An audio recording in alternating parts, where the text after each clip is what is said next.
আসসালামু আলাইকুম সম্মানিত ভিউয়ার্স, আপনারা সকলে কেমন আছেন? আশা করি ভালো আছেন। দেশ কিংবা প্রবাসে থাকা সকল ভিউয়ার্সদের আজকে একটি গুরুত্বপূর্ণ নিউজ নিয়ে হাজির হয়েছি। নিজ দপ্তরেই মারা যান খামেনি, কখন মৃত্যু হয় জানালো ইরান। ইরানের সবচেয়ে ক্ষমতাশীল ব্যক্তি ছিল তিনি।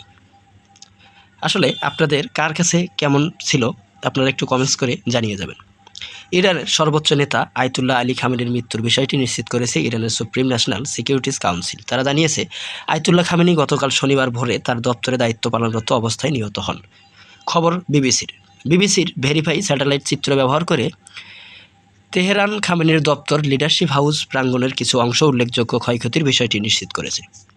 ইসলামিক রেজুলেশনারি গার্ড কর্প সংশ্লিষ্ট তাসনিম নিউজ এজেন্সি জানিয়েছে, নিজ দপ্তরে খামেনির মৃত্যু প্রমাণ করে যে তার আত্মগোপনে থাকার খবরগুলোও ছিল মূলত শত্রুপক্ষের বিরুদ্ধে মননাস্তিক যুদ্ধ। এর আগে ইরানের সর্বোচ্চ নেতার মৃত্যুর খবর নিশ্চিত করে ইরানি গণমাধ্যম ফার্স্ট নিউজ তার মৃত্যুতে ইরানে 40 দিনের শোক ঘোষণা করা হয়।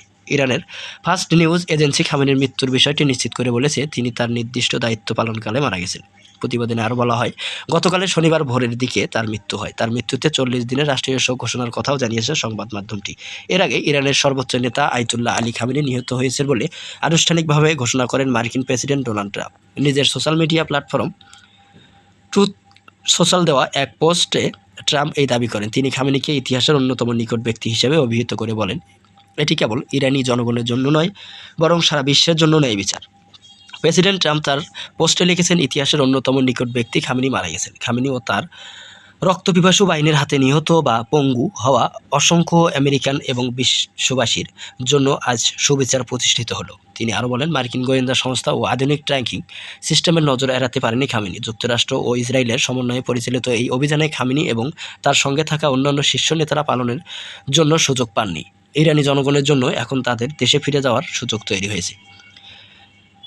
ট্রাম্প নিশ্চিত করেছে, খামেনির মৃত্যুর পাশাপাশি মাত্র একদিনের অভিযানেই ইরান রাষ্ট্রটি অনেকটা ধ্বংস বা বিলীন হয়ে গেছে। তবে এখানেই থামছে না অভিযান। তিনি জানান, মধ্যপ্রাচ্য ও পুরো বিশ্বজাতি প্রতিষ্ঠার লক্ষ্য অর্জিত হওয়া পর্যন্ত সপ্তাহ জুড়ে এই বোমা হামলা অব্যাহত থাকবে। এদিকে ইসরায়েলের প্রধানমন্ত্রী বেনিয়াম নেতানিয়াহু দাবি করেন, ইরানের সর্বোচ্চ নেতা আয়াতুল্লাহ আলী খামেনি আর নেই। তবে তিনি স্পষ্ট করে বলতে পারেননি খামেনি আর বেঁচে নেই। তিনি শুধু বলেন, যেসব তথ্য উৎপাত পাওয়া যাচ্ছে তাতে ক্রমেই আভাস স্পষ্ট হচ্ছে যে ইরানের স্বৈরশাসক আর নেই।